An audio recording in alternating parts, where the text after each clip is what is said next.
बिस्मिल्लाहिर्रहमानिर्रहीम। अस्सलाम वालेकुम एवरीवन, कैसे हैं जी आप लोग? खैरियत से हैं? ठीक ठाक हैं? इन्फ्रेंशियल स्टैटिस्टिक में आज जो हमारा टॉपिक है वो है estimation of parameters. Kokab Manzoor, teacher trainer life coach. You can see my YouTube link where you can have around more than 370 videos of different subjects. Estimation क्या होती है जी? पैरामीटर्स क्या होते हैं? हमने पहले भी इससे बात की थी। पैरामीटर्स क्या होते हैं? जब हम पॉपुलेशन को स्टडी करते हैं तो चाहे उसका मीन मालूम करें या स्टैंडर्ड डिविएशन मालूम करें तो हम उस मीन को या स्टैंडर्ड डिविएशन को पैरामीटर कहते हैं। अब चूंकि हम पॉपुलेशन को आमतौर पर स्टडी नहीं करते, हम सैंपल को स्टडी कर रहे होते हैं, तो हम उस पॉपुलेशन के मीन का अंदाजा लगाते हैं कि यार इस पॉपुलेशन का जो मीन है वो कितना होगा। तो हम थोड़ा सा सैंपल लेके उसका मीन फाइंड आउट करते हैं तो ताकि हमें अंदाजा हो जाए। तो इन्फ्रेंशियल स्टेटिस्टिक में आपको मालूम है दो चीजें होती हैं। जब इन्फर करते हैं हम इसके अंदर, तो हम क्या करते हैं, हमारे पास एक एस्टिमेशन है यानी अंदाजा लगाना, और एक होता है टेस्टिंग ऑफ हाइपोथेसिस। दो मेजर टेक्निक्स होती हैं। तो हम पहले एस्टिमेशन को डिस्कस कर लेते हैं, इस टेस्टिंग ऑफ हाइपोथेसिस हम फिर किसी और वीडियो में डिस्कस कर लेंगे। एस्टिमेशन जैसे कि नाम से जाहिर है, एस्टिमेट, अगर इसको हम सादा तरीन लफ्जों में भी समझे ना, तो एस्टिमेशन जैसे आम लैंग्वेज में भी, आम रोजमर्रा की गुफ्तगू में आप बात करते हैं तो हम कहते हैं यार इसका एस्टिमेट क्या है, ये कितना। तो we just have an idea, right. जैसे कि मिसाल के तौर पे हम कोई घर बनाने लगते हैं तो हम कहते हैं यार ये घर पे कितना खर्चा आएगा, तो आप कहते हैं यार तकरीबन को 50 लाख रुपए खर्चा आ जाएगा। So that is an estimation, right? So what you did, the process of finding a numerical value for unknown population parameter. अब हमारे पास unknown है तो हम उसको क्या करते हैं, सॉरी, अब वो unknown है तो हम क्या करते हैं कि हम उसको ऑटोमेटिकली एक प्रोसेस के जरिए हम उसको जो है वो मालूम करने की कोशिश करते हैं। इस प्रोसेस को एस्टिमेशन कहते हैं। So it's a tool that is used to make inference about population from data. ठीक है। मिसाल के तौर पे हम कहते हैं यार एक यूनिवर्सिटी है, इसके जो स्टूडेंट हैं इनके मार्क्स कितने हैं या इनका आईक्यू लेवल क्या है, ठीक है ना। तो अब यूनिवर्सिटी में लेट सपोज 2000 स्टूडेंट्स हैं, तो अब 2000 स्टूडेंट्स को तो हम नहीं जज कर सकते कि इनका आईक्यू क्या है। तो हम क्या करते हैं, एक 40-50 लोगों का सैंपल ले लेते हैं। लेट सपोज 50 स्टूडेंट्स को हमने रेंडमली सिलेक्ट किया और उनका आईक्यू टेस्ट हम लेते हैं, और उस आईक्यू टेस्ट में हम क्या करते हैं कि हमें पता लगता है कि जी ये आईक्यू इनका लेट सपोज एवरेज आईक्यू जो है वो 90 आ रहा है, ठीक है। तो अब हमें क्या अंदाजा हो गया कि हम कहेंगे जी इस यूनिवर्सिटी के जो स्टूडेंट्स हैं ऑन एवरेज उनका आईक्यू भी 90 है। तो हमने क्या किया, एक अंदाजा लगा लिया उस पॉपुलेशन के बारे में जिसके बारे में हमें एग्जैक्ट उसके जो पैरामीटर हैं यानी म्यू जो था, एवरेज अर्थमेटिक मीन जो था वो हमें मालूम नहीं था। तो हमने क्या किया, सैंपल के जरिए मालूम कर लिया। अब इसमें दो टर्म्स इस्तेमाल होती हैं, एक को कहते हैं एस्टिमेटर और एक को कहते हैं एस्टिमेट। एस्टिमेटर उस फॉर्मूले को कहते हैं जिसके जरिए से हम वैल्यू कैलकुलेट करते हैं, और जो वैल्यू आ जाती है उसको हम एस्टिमेट, यानी वो फिगर जो होता है वो हमारे पास एस्टिमेट होता है। जैसे मैंने कहा कि हम कहते हैं ये घर 50 लाख में बनेगा, तो 50 लाख का जो फिगर है वो एस्टिमेट हो जाएगा। अब ये 50 लाख का अंदाजा मैंने कैसे लगाया, विद ए सर्टन फार्मूला मैंने यूज किया होगा कि यार इतनी लेंथ है, इतनी वेथ है, इतनी हाइट है, इतनी ईंटें लगेंगी, इतना सीमेंट लगेगा, वगैरह वगैरह। वो ठेकेदार जो होते हैं उनको आइडिया होता है।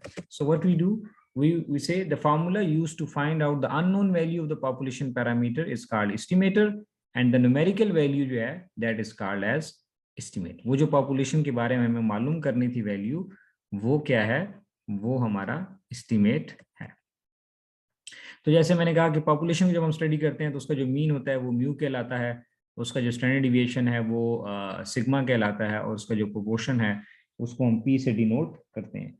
तो जब हम पॉपुलेशन को स्टडी नहीं कर पाते तो हम एक सैंपल ले लेते हैं, तो सैंपल का मीन जब हम निकालेंगे तो उसको हम एक्स बार से रिप्रेजेंट करेंगे। ये एक्स बार बेसिकली एस्टिमेट होगा, यानी ये एस्टिमेटर है, फार्मूला तो एस्टिमेटर है, लेकिन जिससे वैल्यू आएगी वो एस्टिमेट होगी किसकी, वो इस म्यू को, हम म्यू के बारे में हमारा एक अंदाजा होगा।